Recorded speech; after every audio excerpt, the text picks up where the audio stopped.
On dit volontiers d'eux qu'ils sont sans foi ni loi, que leur fortune est bâtie sur les guerres, sur la souffrance des hommes, sur les morts. À travers le monde, ils ne sont qu'une poignée à exercer ce métier sans doute le plus secret de tous, marchand d'armes. Qui sont-ils? Comment travaillent-ils? Entre scrupules et appât du gain, comment vivent-ils? C'est ce que nous avons voulu savoir en pénétrant dans le monde très fermé des marchands d'armes, mais aussi des trafiquants, des intermédiaires. Guerre de libération, guérilla, guerre civile, coup d'État. Depuis 1945, plus de 130 conflits ont ensanglanté la planète. De Beyrouth à Sarajevo, de Saïgon à San Salvador, ce sont presque toujours les mêmes armes qui crépitent et souvent les mêmes hommes qui, dans l'ombre, alimentent la haine collective.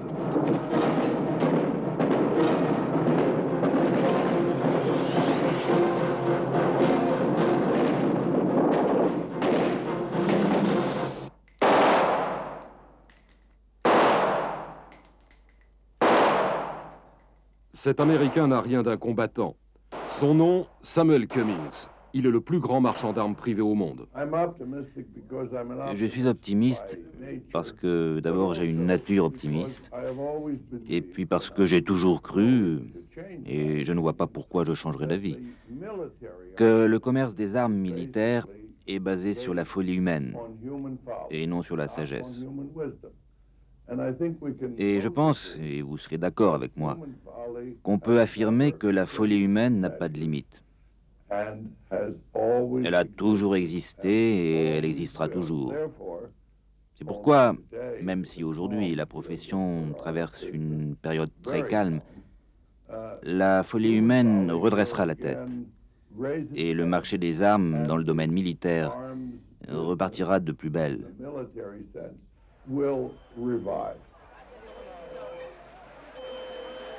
Miser sur la folie humaine, tel est le business de Samuel Cummings. Qu'importe les victimes, il déclare être un homme d'affaires comme les autres et rejette toute responsabilité quant à l'utilisation qui est faite de son matériel. Une vision toute personnelle qui le préserve d'éventuels états d'âme. Écoutez, vous pouvez présenter tous les arguments que vous voulez.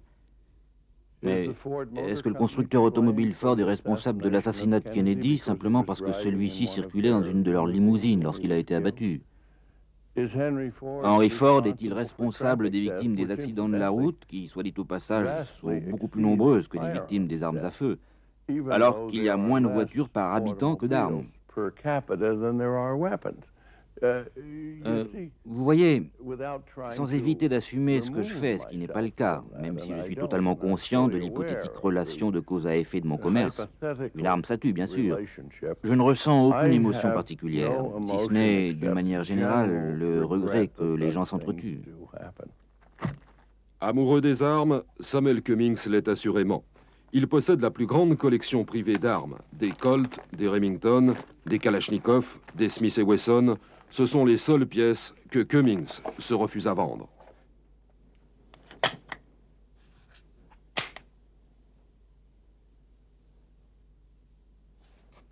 Ici, dans son QG d'Alexandria en Virginie, si l'on respecte une certaine discrétion, on ne dissimule pas pour autant l'activité réelle de l'entreprise.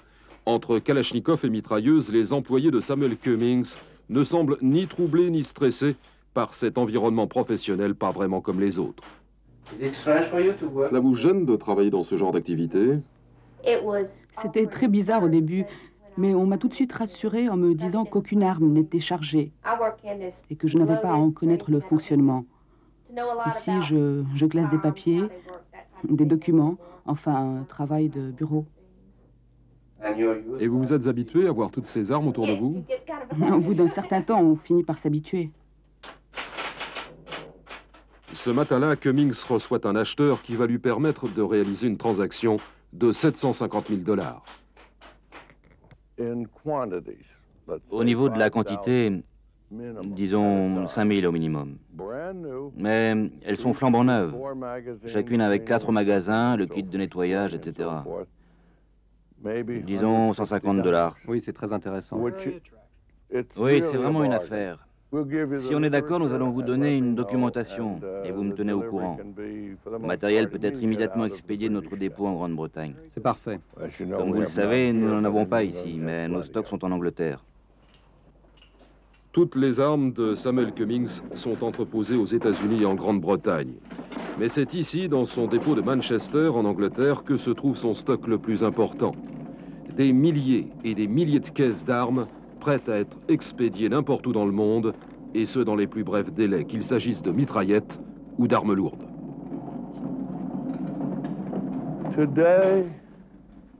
Aujourd'hui, je dirais que nous avons ici environ 100 000 armes, de toutes sortes.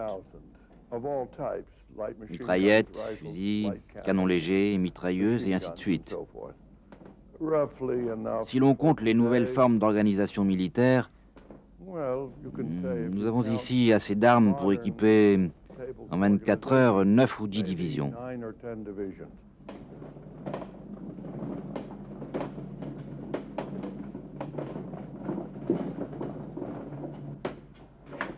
Entassés dans ces caisses, entre autres, 20 000 Kalachnikov.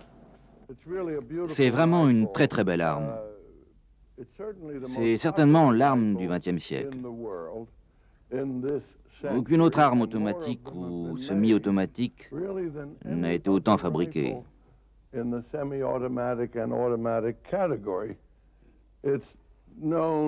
est connue dans le monde entier. Elle est très populaire. Et c'est une arme militaire presque idéale.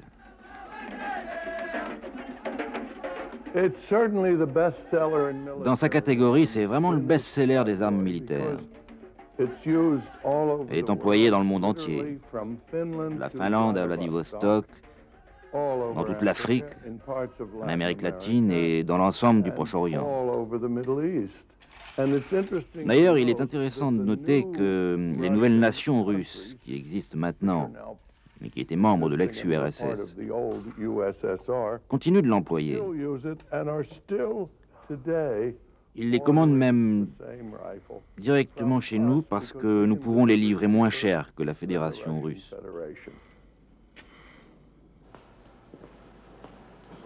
Le chiffre d'affaires annuel de la société de Samuel Cummings, Interarms, est de 100 millions de dollars. En 40 années d'activité, cet homme a pratiquement couvert tous les conflits. Il a équipé des armées, des milices, des groupes révolutionnaires sur les 5 continents. Leader incontestable sur le marché, Samuel Cummings a vendu ses armes par milliers, par millions.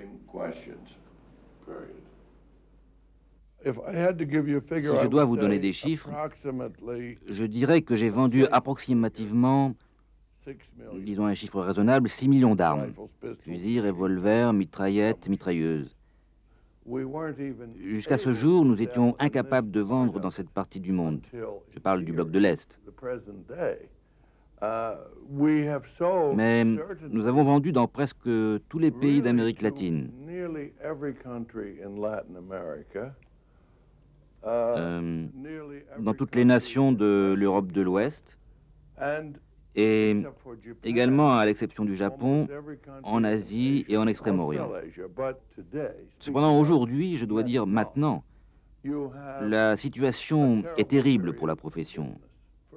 Pas seulement pour nous, mais pour tous ceux qui sont dans le métier des armes. Pourquoi? Primo, il y a une avalanche de surplus d'armes modernes en provenance de l'Est, vendues à n'importe quel prix. Secondo, l'Ouest est toujours désorganisé et ne sait comment réagir face à cette nouvelle situation. Alors que faire? Que va faire l'OTAN? La tendance de chacun est donc de ne pas bouger en attendant de voir ce qui va se passer. Pour nous, marchands d'armes officiels, le marché, en un mot, est véritablement épouvantable. Et cette avalanche d'armes peut être dangereuse? C'est comme la roulette russe. Saint-Ingberg, en Allemagne. Cet homme d'apparence anodine n'est pas un commerçant comme les autres. Si à l'occasion il n'hésite pas à aider sa femme dans son commerce, en réalité cette librairie lui sert exclusivement de boîte aux lettres, de couverture. Günther Leinhauser est l'un des plus grands trafiquants d'armes au monde. Spécialiste des livraisons clandestines, il contourne les embargos depuis 30 ans. Aujourd'hui, il est au cœur de ce que Samuel Cummings appelle l'inquiétante avalanche russe. C'est dans l'arrière-boutique de sa librairie que Linehausser traite avec les nouveaux marchands venus de l'Est.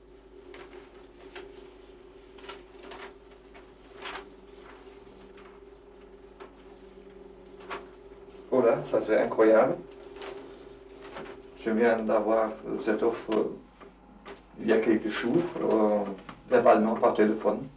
J'ai demandé la preuve. Il s'agit là de quelqu'un qui ne se gêne pas d'offrir un détonateur nucléaire, comme ça, comme s'il s'agit d'une marchandise normale. Mais voilà vraiment la preuve.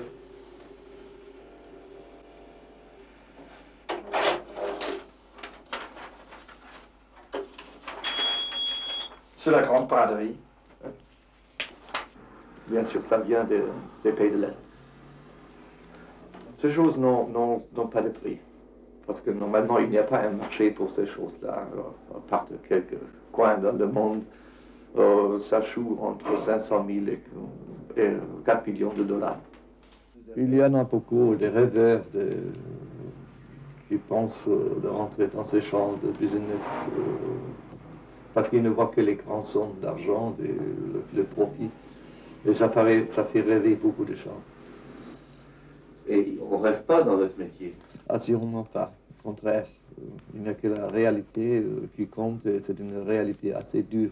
Il faut tenir parole quand on dit quelque chose. Et vous, justement, est-ce que ça vous arrive des fois la nuit d'avoir des cauchemars? Oh non, pas du tout. Contrairement avec toutes ces choses, je suis normalement tellement fatigué que je dors vraiment bien. Quelques jours plus tard, alors que nous sommes encore à Hambourg, Günther Linehausser nous contacte pour une affaire qu'il qualifie d'exceptionnelle, mais à laquelle il ne veut pas toucher. Des missiles russes. L'offre, nous dit-il, vient de Pologne. Ça fait part de ce que je vous ai expliqué un peu la dernière fois, concernant les différentes choses qui se promènent maintenant de provenance de l'ancienne Union soviétique, dans l'armement, dans le nucléaire, dans les différentes choses. Et bon, là, je viens de juste avoir la preuve d'une tête nucléaire, ça veut dire un obus nucléaire réactivé. Et vous pensez que des choses comme ça pourrait arriver dans les mains des terroristes? Mais facilement, si ça se promène comme ça en douce dans les mains des gens qui vendent à n'importe qui, n'importe quoi. D'autre part, je vous le montre, je vous le laisse même, parce que ça ne nous intéresse pas. Vous pouvez en faire ce que vous voulez. En fait, selon la délégation générale de l'armement que nous contactons à Paris, il ne s'agit pas de têtes nucléaires, mais de détonateurs. Intrigués, nous nous rendons à Vienne pour y rencontrer ces étranges marchands d'armes. Avant même notre prise de contact, nous remarquons que non seulement nous sommes suivis, mais également filmés et photographiés. Le rendez-vous a lieu dans le hall de l'hôtel Intercontinental, l'une des plaques tournantes du trafic des ex-pays communistes. Afin de prouver notre crédibilité d'acheteur potentiel, nous avons fait établir ce certificat qui garantit que 2 millions de dollars, soit 10 millions de francs, sont bloqués sur un compte en Suisse pour une période de 48 heures, le temps de la transaction. Nos interlocuteurs sont de jeunes mafiosi tchèques. Ils bradent l'armement volé du pacte de Varsovie. Ils nous proposent ainsi une version soviétique du missile américain Stinger et même un MiG-29. À ce moment-là, notre interlocuteur remarque la caméra. Il nous avait offert des détonateurs identiques aux croquis qu'avait reçus Günther Linehausser. Leur gang sera démantelé 3 mois plus tard.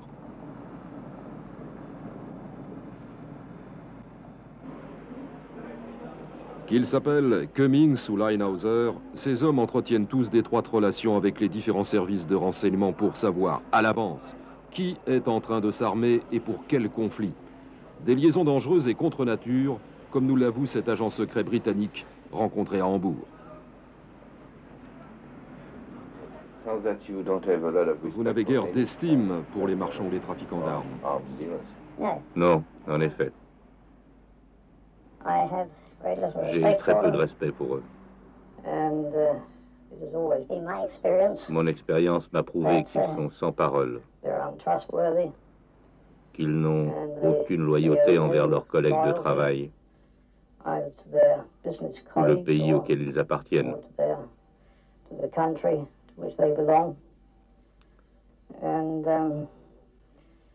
Je pense que leur loyauté est à vendre.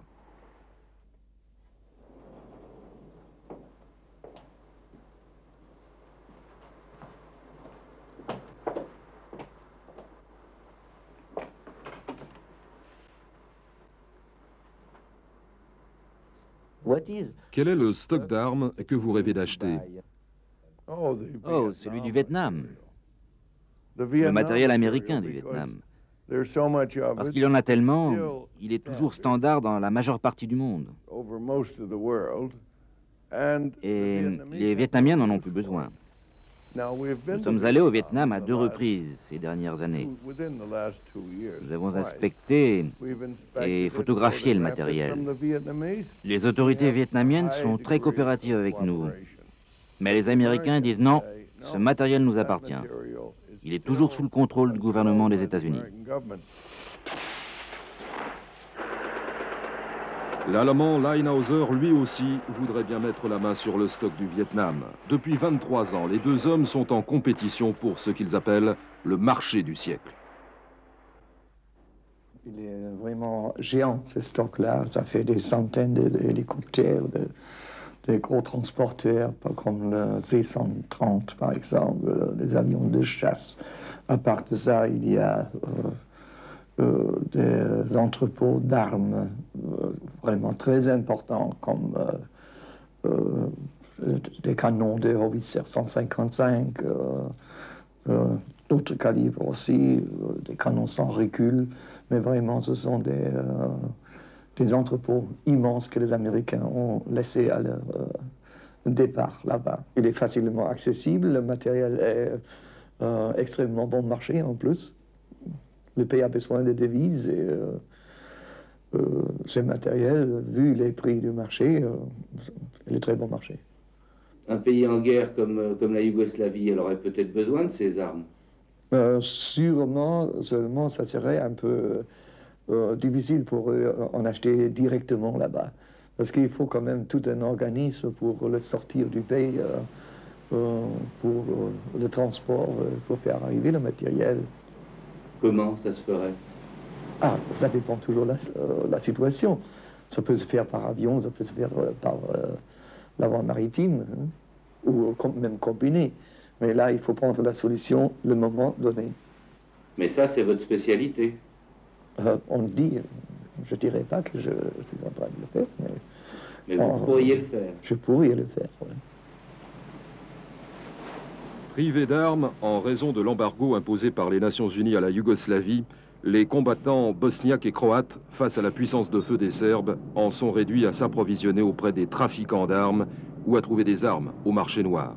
C'est par la mer Adriatique que les kalachnikovs, les munitions, entrent au compte-gouttes, dissimulées dans les marchandises que transportent les routiers. Ici, en Bosnie, dans la région de Tomislavgrad, harcelés par les Tchétniks, les soldats sont tous des volontaires. La plupart d'entre eux ont acheté leurs armes en Allemagne à des petits trafiquants. Prix d'une Kalachnikov, 600 $, c'est-à-dire 6 fois plus que le prix officiel. Je m'appelle Ante et je suis ici depuis le début de la guerre.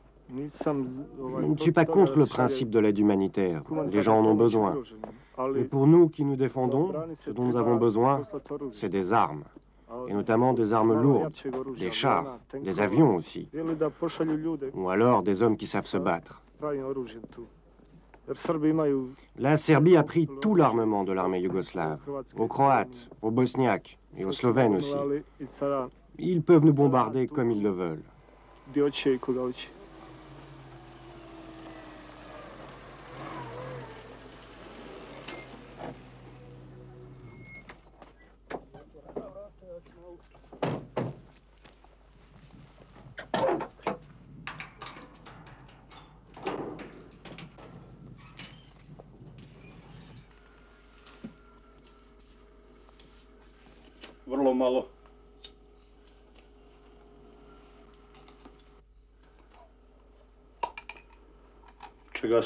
Voilà, c'est tout ce qu'on a.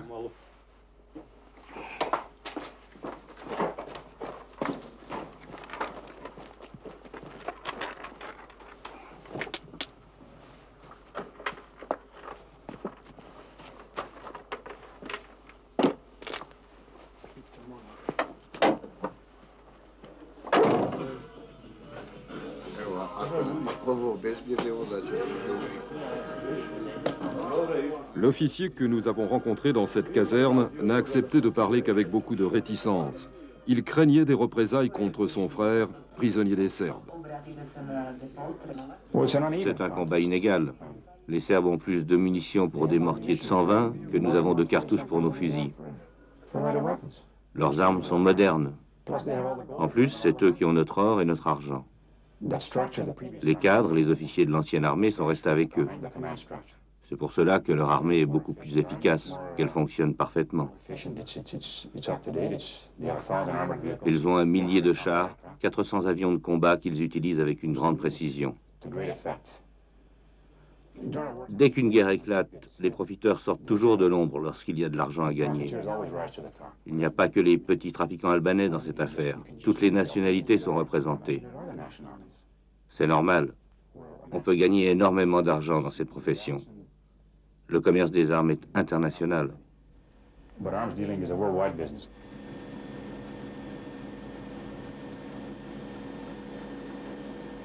Günther Leinhauser travaillait dans l'ombre depuis plus de 30 ans. Pour la première fois, il accepte d'être filmé par une équipe de télévision. Je crois qu'on fait beaucoup d'erreurs sur le travail d'un marchand d'armes. Et ça, je l'ai accepté pour un peu aider à clarifier la vraie situation, qui n'est pas du tout une situation d'un criminel ou de quelqu'un qui a besoin de se cacher. Qu'il y a un fonctionnement d'un marché qui existe, qui existait toujours, qui va toujours exister. Et je pense mettre ça au clair. C'est pas une faute.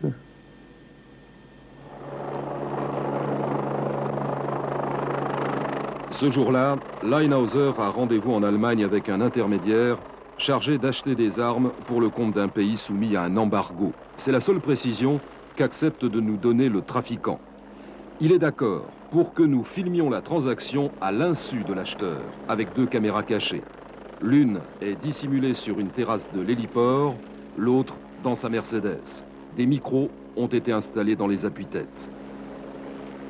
Cela dit, Leinhauser a posé 2 conditions. Premièrement, il exige qu'il soit impossible d'identifier son client.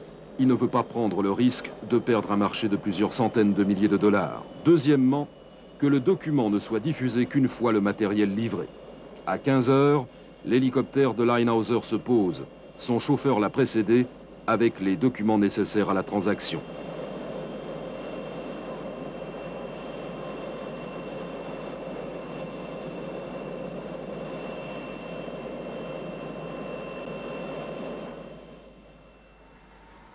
« 20 minutes plus tard, l'acheteur arrive et se gare près de la Mercedes du trafiquant. Ils se sont déjà rencontrés à 2 reprises, à chaque fois dans des lieux différents.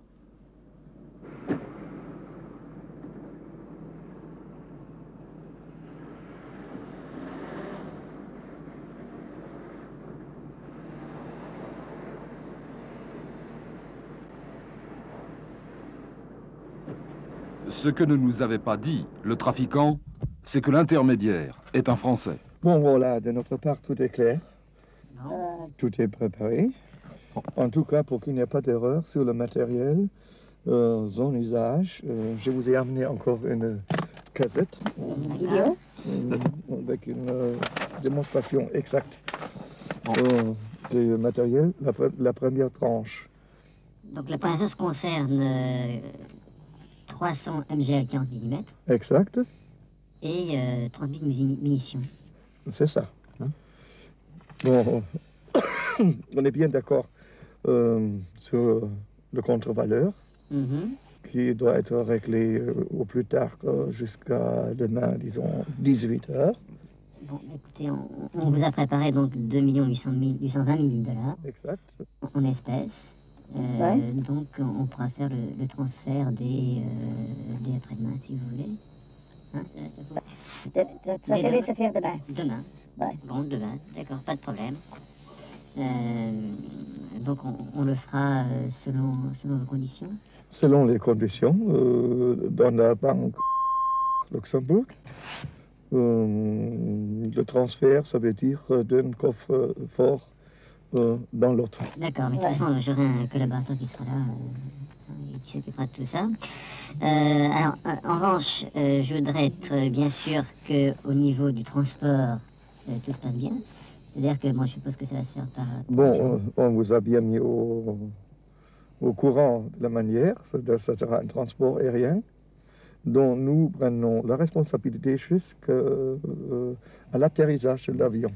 Ça veut dire, votre responsabilité est que l'avion sera accepté immédiat à l'aéroport dès qu'il se présente, qu'il sera déchargé dans l'immédiat après son atterrissage et qu'on le fait redécoller immédiatement. Il n'y a aucun problème, vous aurez toutes les autorisations, vous aurez à peu près 30 minutes pour tout décharger. Ça peut aller. Ça peut aller. On met à votre disposition tout le matériel de chargement nécessaire et vous redécollerez immédiatement après. D'accord. Bon, espérons que tout ça se passe bien comme ça. D'accord. Voilà, n'oublions pas la cassette. Je vais prendre la cassette. Je pense qu'à partir de maintenant, on va rester en contact. Ça, c'est très important. Il faut rester en contact tout le temps. Il est toujours possible qu'il y ait des petits changements dans les délais ou quelque chose va plus rapide qu'on pensait. Tout ça, c'est possible. C'est pour ça qu'il faut rester en contact en permanence. Très bien. OK? Bon, eh bien, Gunther. Espérons que tout se passe bien. Espérons. Au revoir, monsieur. Au revoir.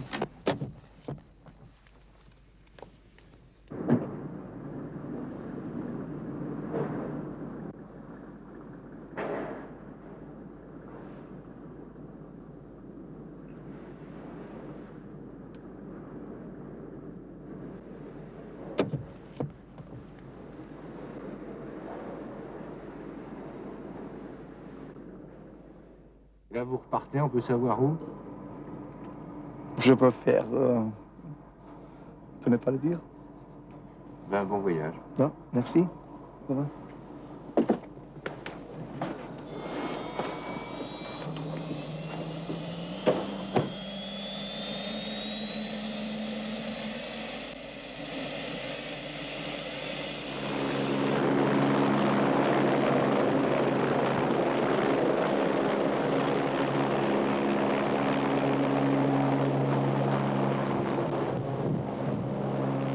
« 300 MGL 40 mm, 30 000 cartouches, le tout pour 2 820 000 $ déposés dans une banque luxembourgeoise, près de 15 millions de francs. C'est cette arme que Leinhauser a vendue ce jour-là. Un lance-grenade redoutable fabriqué dans un pays longtemps soumis à l'embargo sur les armes. It can be loaded as quickly as a 6-shot revolver.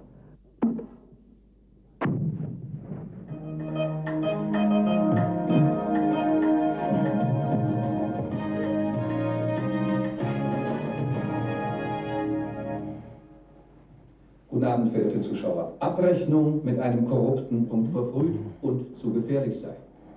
Monsieur Leinhauser, quand vous regardez la télévision comme tout le monde? Oui, non, ça dépend. Naturellement, mon intérêt est toujours un peu concentré sur les coins dans le monde où ça bouge, où il y a pratiquement des problèmes. Vous pensez sincèrement que c'est un métier comme tous les autres? Naturellement, comme tous les autres. Comme un pharmacien vend ses pharmaceutica, comme un droguiste vend ses spécialités. Là aussi, il y a des choses dangereuses, des choses moins dangereuses. Mais il y a dans le tout, il y a un but. Et c'est comme chez nous, comme dans la pharmacie aussi.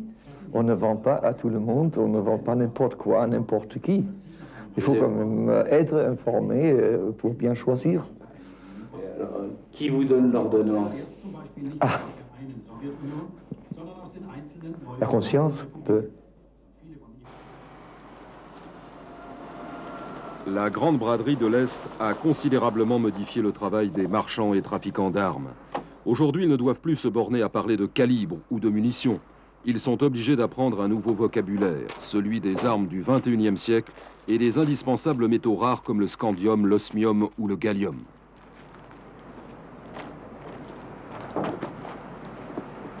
Voilà, ça c'est une nouvelle arrivée des matériaux très spéciaux venant de la Russie. Il s'agit, voilà, vous voyez, du gallium, en valeur d'environ 400 000 $.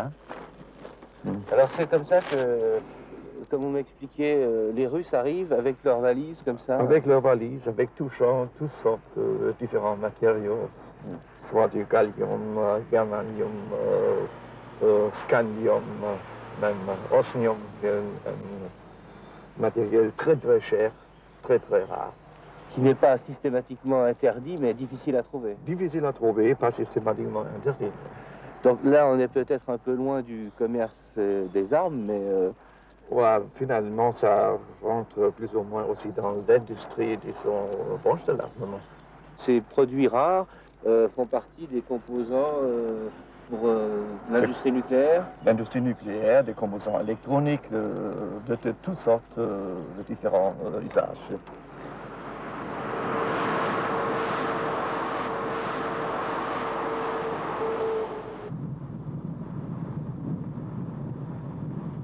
Il y a beaucoup d'autres produits qui sortent maintenant de la Russie, qui sont aussi très intéressants pour le marché de l'Ouest.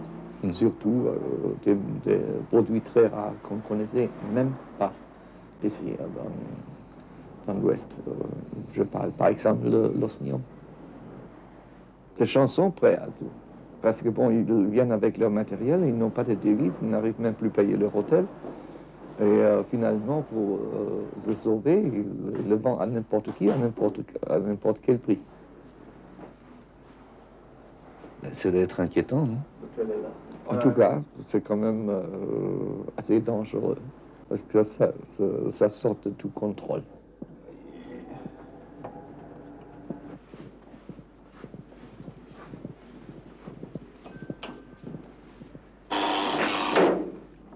Nous faisant passer pour les représentants d'un acheteur potentiel, nous avons accompagné Leinhauser à sa négociation, afin d'avoir la preuve que ces métaux rares en provenance de Russie étaient bien disponibles.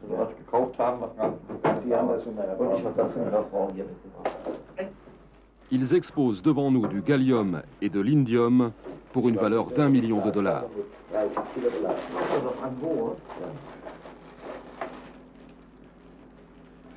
C'est assez solide, la glace.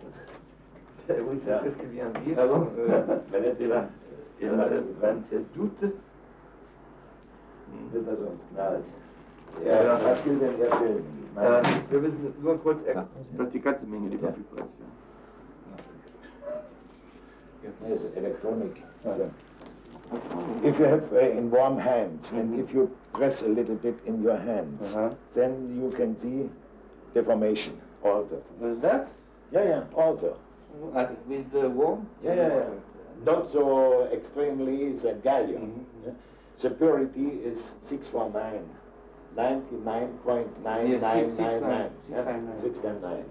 Et là, vous avez combien de kilos, là? Indium 9 9700. 9700 grammes. 9700 grammes. Et gallium 12 900. 12 kilos 900, presque 12 900. Pour des raisons de sécurité, Günther Leinhauser passe ses coups de téléphone importants d'une cabine publique. Aujourd'hui, le trafiquant allemand prend rendez-vous avec un vendeur russe pour l'après-midi même à Paris.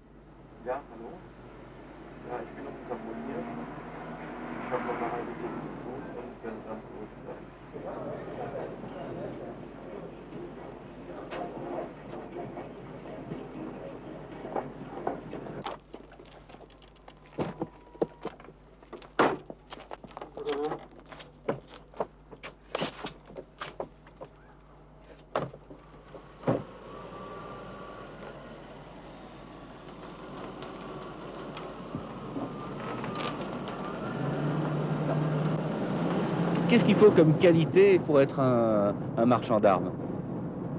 D'abord, il faut bien connaître le matériel, c'est le point le plus important.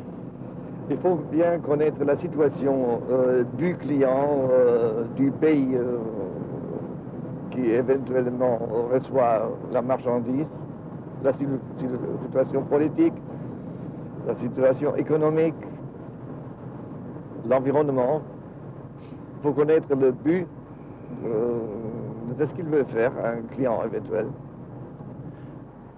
On va dans un pays où j'ai un groupe qui a des problèmes, qui doit régler un problème.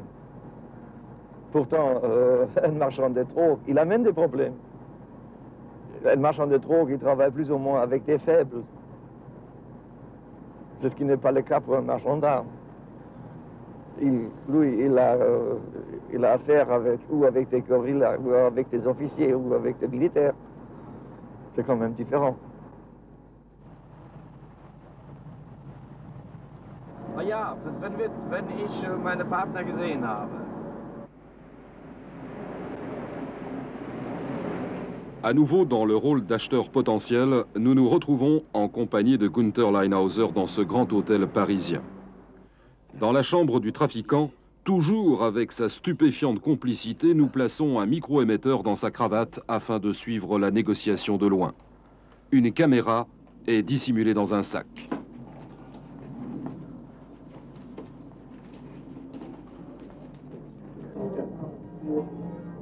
Mais les Russes s'entourent de toutes les précautions. Pour ne pas risquer d'être écoutés par des oreilles indiscrètes, ils se lèvent. La discussion aura lieu à proximité d'une fontaine pour brouiller la conversation. Das muss klar. Das muss der Nachweis erwarten, dass er auch bezahlt werden kann. Ja. Und jetzt habe ich mit denen gesagt, na, jetzt bringt mir sozusagen auf die Beine. Da haben sie gesagt, hier ist wieder Zettel, die Zahlungsfähigkeit ist Kinder. Ja, ein LC mit dem Russen ist sowieso immer voller Probleme. Das erzählen wir mit uns, weil ich bin in einer Sowjetunion mit einem riesigen Haufen Rubel bezahlt. Ja.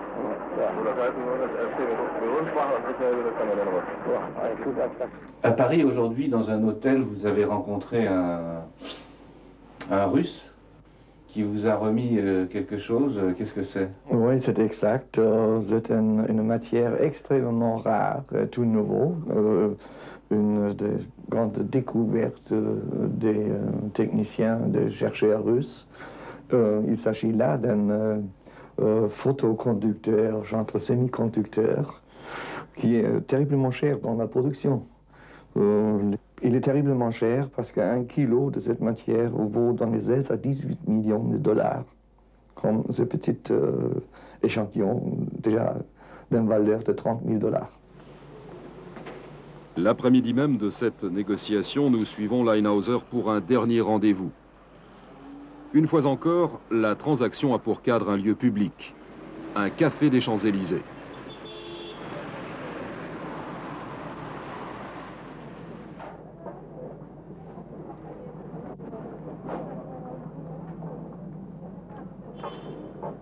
Regardez bien cet homme qui vient d'arriver. Il fait glisser un attaché-caisse sous la table.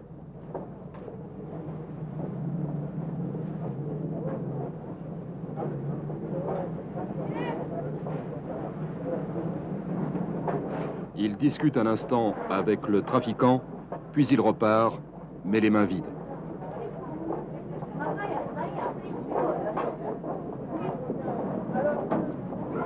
Peu après, c'est au tour de Leinhauser de partir, la mallette à la main.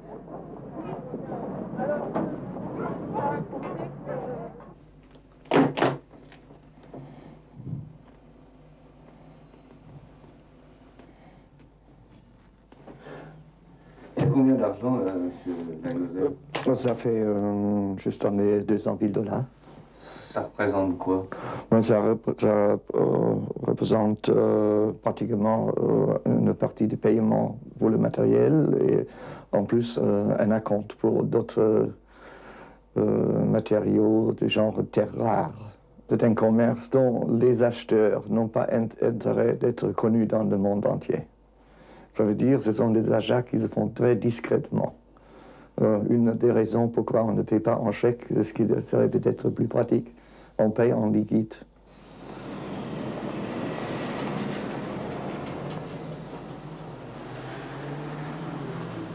C'est derrière ces façades que sommeille la plus grande partie de l'argent des marchands d'armes. Des sommes toujours considérables. À Genève, au Crédit Suisse, nous avons retrouvé la trace d'un chèque qui était destiné à un trafiquant d'armes. L'affaire a capoté, le scandale de l'Irangate, lui, a éclaté, éclaboussant l'ex-président George Bush. Ce chèque porte la signature d'un intermédiaire iranien, Manoucher Ghorbanifar.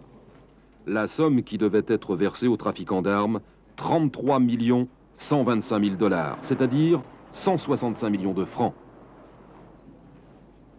Cet homme, Jean Ziegler, député au Parlement de Berne, depuis plusieurs années, a déclaré la guerre aux trafiquants d'armes et à leur commerce. Genève est une véritable plaque tournante internationale du trafic d'armes. Ce trafic est un trafic de mort, un trafic de sang, et je suis profondément révolté que la Suisse, lâchement et pour le profit immédiat, tolère les agissements de ces personnages. Alors, il y a une loi en Suisse qui soumet à autorisation la fabrication et l'exportation d'armes de guerre. Mais cette loi ne joue pas, le gouvernement ne l'applique pas quand les armes ne sont soit pas produites en Suisse ou ne touchent pas le sol helvétique. Or, un Starkman, un Cummings, pour prendre deux parmi les plus grands et les plus puissants de ces marchands de mort, qui sont actifs au Moyen-Orient, en Amérique centrale, partout dans le monde, ils sont installés à Genève, dans des somptueux bureaux. Cummings a encore un chalet forteresse à Hagstatt. Ils utilisent l'infrastructure de communication, l'aéroport international, surtout des banques discrètes et les comptes à numéros en Suisse, ce qui fonctionne très très bien, et les armes qu'ils vendent sont entreposées au port franc de Genève, c'est-à-dire dans un territoire extra-douanier, mais sur territoire genevois.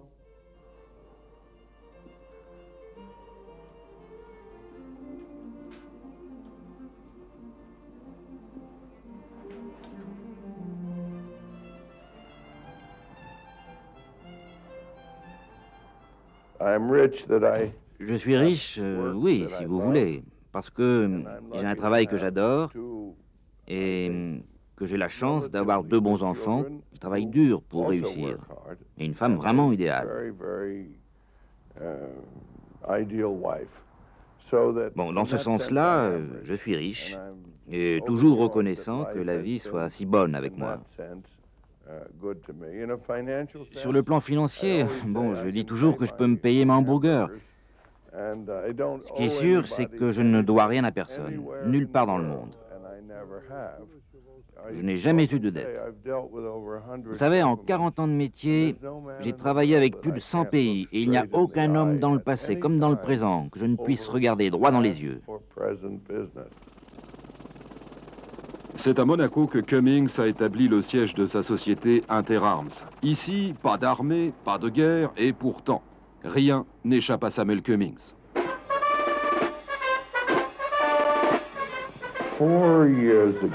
Il y a 4 ans, le commandant de la garde de la principauté m'a demandé de lui prêter les 5 fusils d'assaut les plus récents. Il souhaitait les tester afin de savoir lequel serait le mieux adapté pour défendre le prince régnier. Et il a finalement opté pour le M16, le même fusil que celui des GIs américains. D'ailleurs, si aujourd'hui vous allez au palais, vous verrez les gardes porter ces M16. Ceux que vous leur avez vendus. Oui, ce sont ceux que je leur ai fournis. C'est la seule armée d'Europe que j'ai entièrement équipée d'armes nouvelles. Et ça fait combien de fusils? 99. Pas 100, exactement 99.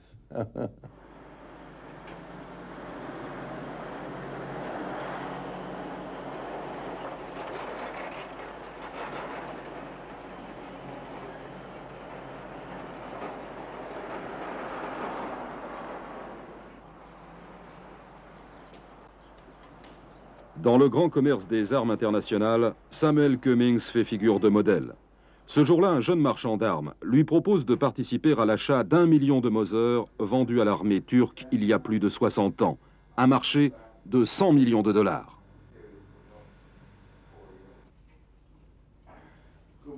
Bonjour, Monsieur Cummings. Très heureux de vous rencontrer. Moi de même, merci d'être venu.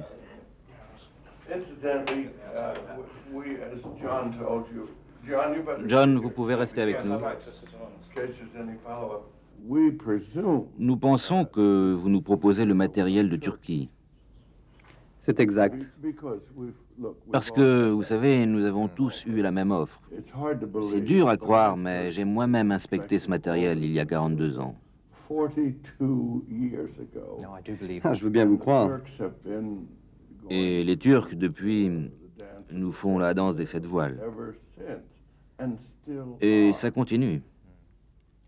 Oui, mais apparemment, ils semblent s'être enfin mis d'accord et nous verrons au cours de notre 3e voyage s'ils nous disent catégoriquement « oui, nous allons vendre ».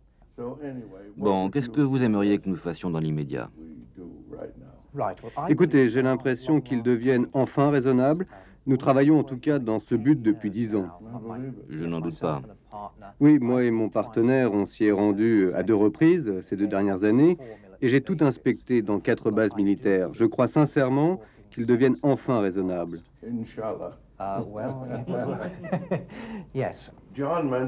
John m'a parlé d'un prix de $10 pour ces vieux Mauser. Je trouve que c'est un peu exagéré pour ces armes-là.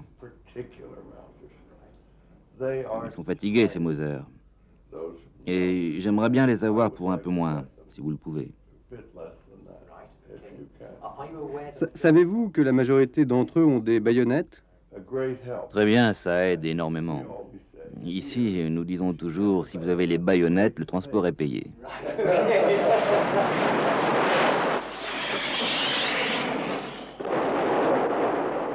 Beyrouth, la ville martyrisée par 17 ans de guerre civile, 17 ans de bombardements, de destruction, de combats de rue entre milices rivales, bilan 100 000 morts. 17 années durant lesquelles les différentes factions libanaises ont pu s'approvisionner en armes et munitions sans jamais rencontrer le moindre problème.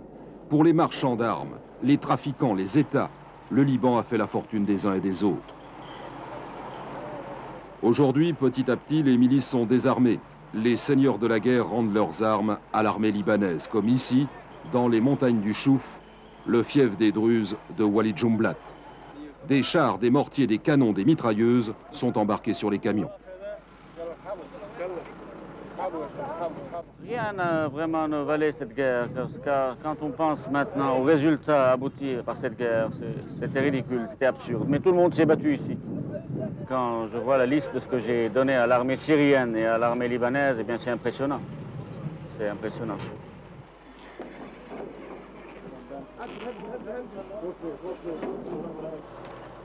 C'est avec une nostalgie non dissimulée que Walid Jumblat voit tout son armement quitter les montagnes du Chouf, théâtre de bataille particulièrement meurtrière au cours de ces 17 dernières années.